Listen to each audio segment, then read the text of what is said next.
Welcome to Camp Chaos, where we celebrate the wild ride of modern womanhood. Join us as we dish on motherhood, life's ups and downs, and all things pop culture that we know you want to talk about. With special guests and expert insights, we're here to empower you through the chaos of everyday life. Consider this your ultimate escape from the hustle and bustle. And as always, parental guidance suggested. Camp is now in session. Hello and welcome back. It is time for our February pop culture moment. Which February is the shortest month so of short. the year. Thank and God, it's though, honestly, this has been January the longest lagged year and then, of yes, our life. I know. Okay, so let's bring it back to early February. Kanye West. Talking about Kanye West. There's a lot to unpack here. We're not going to get into the weeds of it. Yeah, we are. But wait, I feel so gross for even talking about him. I feel like everybody just needs to agree to erase Kanye. It's never going to happen. I know, but it needs to be done. Why are we giving him, I hate that we're talking about, but how could we not? But it's the problem, we are part of the problem because people are talking and he wants to be talked about. Part of the problem. And I have many issues with Kanye, but I will say he is kind of a genius business mind when it comes to being relevant in the press, knowing No, I think he's he's a sociopath. Well, no, he's crazy. But he has been irrelevant for quite some time and then knew exactly what was going to bring him back to the surface, which we'll get into. And then literally had this whole thing almost, it seems ready to go of I'm relevant. I just beat out the Grammys, posting a graph of searches on X of him and his wife versus the Grammys. He's literally we beat out the Grammys. That's how relevant we are. Then all this stuff leads out. He is so calculated in knowing how to run this system. I mean, he literally changed and made Kim Kardashian Kim Kardashian that she is now. Truly. So let's take it back to the start, which was the Grammys. Did you watch the red carpet? I did watch the red carpet a little bit late. We were at a birthday party, so I recorded it. Did you watch that part? Yeah, I did. Did you? No, I only saw the highlights. So the part that we're talking about is when Kanye West and his fiance, wife, whatever she come is, onto the Grammy red carpet. I mean, there's a bunch of clips, but they came on I would say relatively early for Kanye timing. I feel normally he's closing out the carpet. And she came in a black fur coat. And they walked out together, from the side, from their publicist was okay, yeah, go ahead, take the center stage. And she walked out, posed facing the cameras, and then turned to the back. And it was a whole choreographed thing. And he took off the coat. No, she did. She did. And he was just standing there. So he's standing facing the cameras. She has her back to the cameras with her coat on. And then she looks over her shoulder and she drops the coat maybe just off her shoulders and looks back and then completely drops the coat. And that is when you see she's wearing very a completely sheer mesh dress. Yeah, it was like a pantyhose with not even pantyhose. I mean, it was just nothing. It was a mesh sheer. It left nothing to the eye. There was no other. Yeah, it was you saw everything. So you see her to the back though, and it's oh, okay, she's not wearing anything, and then she turns to the front, and most so it's cameras, full vagina, but you couldn't you didn't see it unless you went on X or Twitter, whatever, because TVs weren't showing that on the red carpet feed. But on X, if you would when I was growing up, when we were growing up, our parents used to be able to watch the red carpet and we could watch they could watch the fashion and watch who was walking in. Now imagine you're watching this with your children. Imagine. Yeah. So then it's she just turned so gross. around and she is fully naked. You literally see everything. So what's the purpose in his mind? Well, look what I made, this body. So is this a bot body? So yes, I think part of it is not art because he's always saying art. Well, I think that's what. So I think part of it is that he thinks his wife's body is art. That it is so beautiful and gorgeous that she does not need anything to accentuate it. Look at this. There is no bra. There is no underwear to hold her in, lift her up. Nothing. She looks like a statue. Then he acknowledged is so unwell. He's unwell. Okay, so obviously this was a groundbreaking moment, broke the internet at the time. Also, everyone was a little confused as to why Kanye was at the Grammys. And there were a lot of reports that he was kicked out of the ceremony because they technically weren't invited. But I did a little bit of research and found out that's technically not the case. He was actually nominated. in a rap category. So like any nominee is allowed to walk the red carpet and go into the Grammys. But after he posted a graph of Bianca Sensory, I think that's how you say her last name, and like Kanye West, and they were like out trending the Grammys. He also did a few acknowledgments on his Instagram. Like he called out American Vogue for acknowledging like I guess maybe they acknowledged that it was some sort of art. And he said that they tailored the dress like over 60 times to make it fit like exactly how it did. And I don't know if like that material is like, I don't know. Like laser cut mesh. Yeah, but like the way it sat, like literally where it was cut on the bottom, where it was cut like on her neckline, everywhere. So for Kanye and Kanye's world, I think he thought he was creating a fashion moment. And you know that really can we also have a moment of like the fact that she looks so much like Kim? Identical. So is this really what she looks like, or was this manufactured? No, I think that is like similar to what she looks like. I'm also they very are copy paste because I'm seeing like these thin eyebrows now, and I just we are never going. No, we are not going to the thin eyebrows. Promise me, never, they never. Can't be coming back in. Okay, wait. Let's have a moment. So, Kristen Cavallari put on her podcast that she thinks Kanye West is a clone, and I fully agree. I think he's a clone. So maybe they cloned Kim, and maybe that's Bianca. We need to get the history of this girl. Yeah, well, I think she used to work for him. Well, and then he cloned his ex-wife when he couldn't have her, and then now here's this one. Maybe. I feel like that's the most thing that makes sense to me. Right. Well, and then after he like, you know, was on this high in the press of being relevant again because of him and his wife. I don't know if he did podcasts before or like all these podcasts were just. But he asked to come on Camp Chaos. I'm just kidding.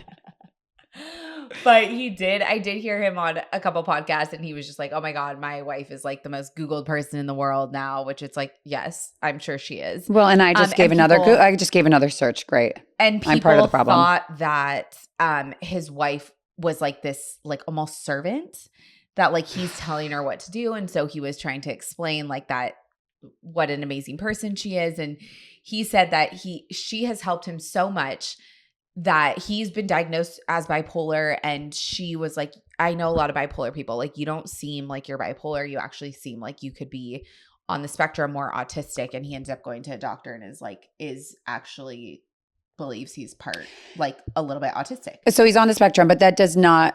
Now we'll get into like his latest move. Yeah. Which they did take it down. It says the store is not available anymore, which they should have. But his swastika shirt that came out, gosh, was it like right after Super Bowl? Mm-hmm. Was it after or right before? Right before. Either way.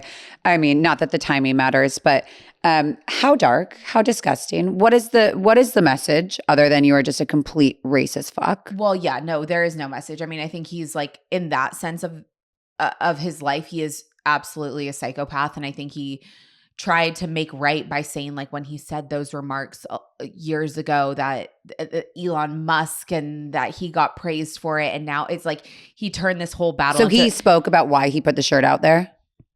I think so, yeah. Like he just spoke about having previously said racist comments towards the Jewish community, and he got ridiculed, as he should, crucified for it. And then now like Elon Musk having that moment at the presidential inauguration. Thank you. And so he's like, you know what, actually, I'm going to go back to that moment that I had. And for all of you people who like criticize me, no, I actually stand behind whatever. I don't even remember what he said. So he's actually backing it up. Like he's like, yes. And then from there has come out with all of these things. Also, I'm sorry, you and I missed this. A commercial for the shirts aired during Super Bowl. I was going to say, did you see according to the New York Times, did you allegedly. see the commercial for him? No, I was with you. Okay, I saw it though. That's why I didn't know. Were you not there? Okay, I was there. Super Bowl after, yes. But Kanye West, his Super Bowl commercial, you guys, he's at the dentist. Okay, he's laying down in the dentist chair with his cell phone over his head, and he has he's like, "Hey, so I paid more for the Super Bowl, or like I paid more," and he has diamond grills on both his top and bottom teeth. And he's like, I paid more for these, so much for these that like I don't really have any more money to like come up with a commercial. So this is my Super Bowl ad. Go to Yeezy.com. Like no, wait a second. So no explanation. From his phone. But what's so scary? Well, first of all, how much do you think that cost him to put that ad out? Beyond millions and millions of dollars. To get a spot in the Super Bowl. So the the whole thing was a call for everybody to go to his website. Yeezy. And then when everybody went to the website, that was the only thing on there. A shirt of a swastika. I didn't know what was on there yet. I don't know. Very scary. But what is wrong with this human being? Well, you know what's even scarier? Or did they kill him and this is the clone? He has kids like who are going to watch this. Yeah. Stuff like this like is really unsafe and it's really scary for people. It's horrific. In the Jewish community, it's scary for anybody who's a part of like a minority or a group because to have like racism alive right now, Kanye should be one to know like about racism. Like it's just really unsafe. And so I think celebrities are like probably feeling the same way that we are. Like, is this man insane? Like, is this a PR stunt? I'm glad either way. Yeah.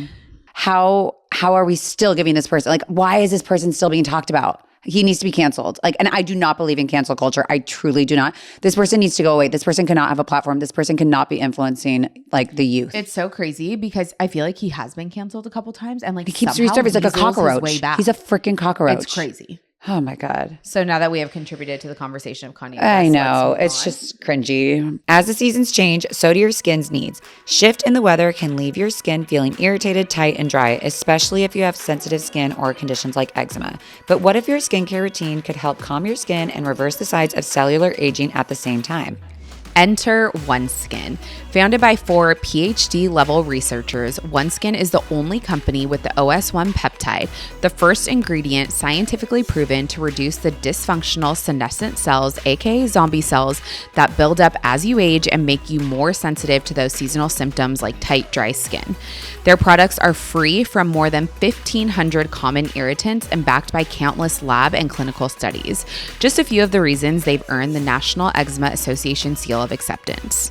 So whether you have seasonal sensitivity or year-round irritation, OneSkin soothes and calms your skin while helping it become younger and healthier at the cellular level. For a limited time, get an exclusive 15% off your first OneSkin purchase with code CAMPCHAOS when you check out at oneskin.co.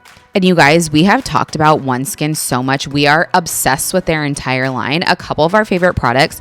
The eye cream is a must. If you're looking to try your first OneSkin product, do the eye cream. I also love their sunscreen. It feels like you are wearing absolutely nothing, but it also has skincare with the sunscreen. Founded and led by an all-women team of skin longevity scientists, OneSkin is redefining the aging process with their proprietary OS01 peptide, the first ingredient proven to help skin look, feel, and behave like its younger self. Again, get 15% off with code CAMPCHAOS at oneskin.co. That's 15% off oneskin.co with code CAMPCHAOS. After you purchase, they'll ask where you heard from them. Please support your show and let them know we sent you. Invest in health and longevity of your skin with OneSkin. Your future self will thank you. Topic number 2, the Super Bowl. The Kansas City Chiefs lost Big to time. the Eagles. Yeah. And we watched the Super Bowl together. Yeah, which was actually so much fun. We need to do that every year. The kids, it was actually the toddler bowl. I mean, in our opinion, you guys, only one glass was broken, but it was like truly insane. There was 10 children amongst our families and it was just pure chaos, but in the best kind. Okay, so 2 years ago, it was the same thing, Eagles and Chiefs. I thought that it was like for sure, like the Chiefs, like you cannot go against Kansas City, but I was so happy to see the Eagles win. And not because I'm like a hater on Travis Kelce and Taylor Swift or Patrick Mahomes and Brittany Mahomes. Like, no, it's just like so nice to see like the underdog. It's nice to see new blood. I do wish like the game would have been more exciting. It was like we knew the Eagles won before halftime. Totally. Okay, boring. Yeah. I wish that we could have more time to watch the commercials because like that is like one of my favorite parts. And it was hard enough to watch the game, but like and the commercials and watch your children. It was there was no. Maybe we need to get nannies next year. We do. I was talking to Drew though. I felt like this Super Bowl kind of had like a weird energy around it. Like it didn't feel as glitzy glamour as it normally would.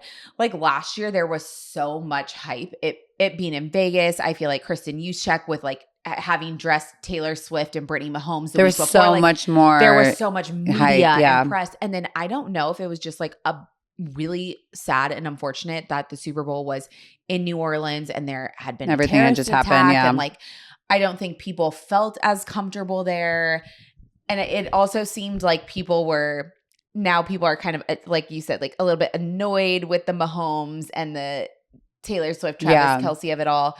So well, and I weird. do think that there were like some conspiracy theories of like the plane that had crashed going to Philadelphia. And then there was like a lot of being talked about that was, and then, we won't get into like the conspiracy theorists of it all, but I do think it was just it was not as exciting. It was not as like normally for me for the Super Bowl, I'm like, where are we going? What are we doing? wearing? What snacks am I bringing? Like, where's the food? And this was kind of like, I mean, we planned it literally so like last minute. 2 days before, and it just felt like, I don't know, like really not like Super Bowl. I normally love Super Bowl. You like, know who I also feel family. like felt like this is Kendrick Lamar, and I love Kendrick Lamar. I just do not feel like that was a Super Bowl halftime performance. Like that is like the Lifetime Achievement Award, in my opinion. If you're an artist, you got the Super Bowl. Like that is such a big stage to get. Yes. And I was just not that impressed. And I know people came for me because I was like, well, not impressed, but here we are dancing to it. I love his music. I think he's a great artist. I just thought it should have had so much more. So I would like to consider myself a Super Bowl halftime connoisseur. Like when we go to Jordan, my sister and my brother-in-law's house, like if we're like having a glass of wine at night, like we will watch Super Bowl halftimes. Like we that's hilarious. Like I have choreo memorized from J-Lo. Like we watch Bruno Mars. We go back. Okay, good. To, like, okay, so then I want your thoughts. So my thoughts are like, we knew this going into the Super Bowl that Kendrick Lamar's performance was never going to give us what a J-Lo, Shakira, Rihanna performance is, because Kendrick is who Kendrick is. He does care about the art, like his actual art. But other than that, like if you go back to when the Super Bowl was in LA and he came out for the Dr. Dre performance, like his one part was so good. Like his choreo was so good and then stomping on the map of LA, but that he was in it for like 30 seconds. If he wanted like the big to do, he needed to bring on a whole crew of people. And I think he was like, this is my moment to shine. He kept it simple. He kept it simple. Like having SZA out there, okay, fine, great. But like I was not expecting him to have this spectacular show. Okay, I was expecting more. I was like, so 2 years ago, 3 years ago, I guess it was, with the Dr. Dre, Snoop. one of my favorite halftimes. That was like insane, incredible, cannot be beat. And then I do think like even Beyonce, like Rihanna, like there's just a level of you just bring it, and I just didn't get it. Well, here's the thing too is I think when the Super Bowl is looking at their halftime performers, like you do kind of have to go to a wider audience. Like Kendrick Lamar is not only specific to like our generation, but it's also very specific to like a group of people. Like I really hardly listen to Kendrick Lamar. Like if it's like, you know, his major hits, like yes, I listen to them, but like my parents have no idea what song it is. So it's like hard for when you put someone like that on a stage like that to know that like, yeah, for most people, they're going to think it's a flop because they can't appreciate what he's doing. But for like the Kendrick people, they probably thought he was like, oh my God, this is amazing. Yeah. And like a lot of it was, but he is a rapper who like wanted to show his craft of rapping. The LA Super Bowl halftime, like that's why Kendrick looked so good in that halftime, because Dr. Dre picked people that we got to see the 45 best seconds of their entire repertoire. Yeah. And then like now you really study. You are the connoisseur of this. I am the connoisseur. I should not be sitting next to you talking about this. Everything that Kendrick did. I loved his outfit so much. You did? Like, you guys, the jeans went viral. Everybody asked.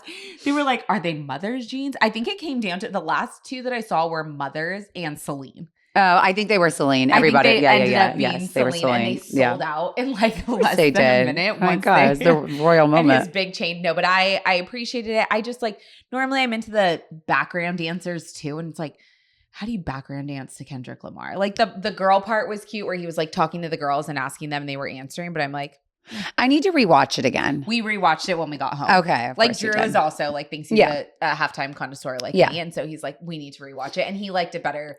To be in the McAllister house, I'm telling you, you guys do some funny things. I know. We're so weird. Okay. Our third and final February pop culture. Yeah. Is the update of Baldoni versus Lively. Okay, so the 2022 Vanity Fair clip came out that like she's saying she often oversteps her boundaries. Yeah. That obviously went viral. There is just so many more incriminating things day after day after day that are not good for her. No, it is getting so bad for her. And I think things that Where she is her did crisis not, management team? Well, I don't think they know what to do. And I saw that she was going to, I saw earlier in February, like that her and her husband were dropping the charges against him. I haven't seen it. You showed me something like that. I still didn't understand what it was. But I did see what charges that they're dropping. Well, because she sued trials. The sexual harassment. Harassment. Yes. Okay, so that's dropped. They still have trials set for next March. Yeah. Oh my God. We have to go. What I think is like, no, we literally have to go. Do they sell tickets? Can we get them in? Oh my God. I think like between Crisis PR, her and Ryan, I'm thinking like everyone's sitting in that room being like, what the hell do we do? Like if we back down now, we are showing guilt. But I think they are backing down. But I still don't know what you do from there. She doesn't know. Like I feel like she is still wanting to save her reputation. She is still worried. The two of them. I kind of think Ryan's like, we need to get the F out of this. Like this is ruining our lives. Like we have never been pulled this far under, like maybe Blake has, not Ryan. Like he is so beloved in Hollywood.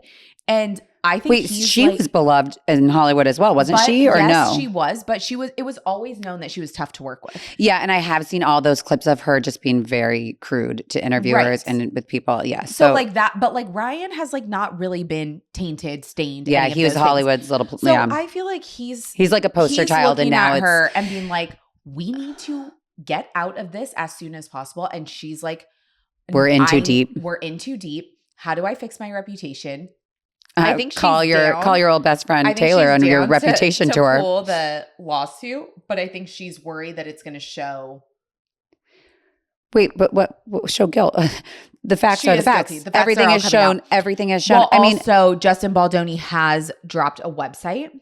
I haven't got onto it. I need to, but I think from what I've gathered from clips online, it basically has like what you need to know for the lawsuit, and like it's literally plain 2 folders that has all evidence you can read through. Wow. Papers, text messages. Oh, he's organized it for us. That's lovely. Us so that he is my friend, Justin Baldoni, not my friend. This guy is he's our friend. Into the court of public opinion. He's like, if I don't win this trial, I'm winning this trial, because he has, you know, like we were looking at before, like he's been dropped by his agency, no podcasts. Like there's a lot of damages that have been done. His career 100%. to take them down. But I also do find it interesting, like you look at his personal life, I mean, as much as what he puts out in public for his personal life, like he is a family man. Yes. With kids. Yes. And like I think going back to looking at like the Me Too movement and how damaging that has been to so many men that are innocent, I do find this, and I'm sure that's a spicy thing for some listeners to hear,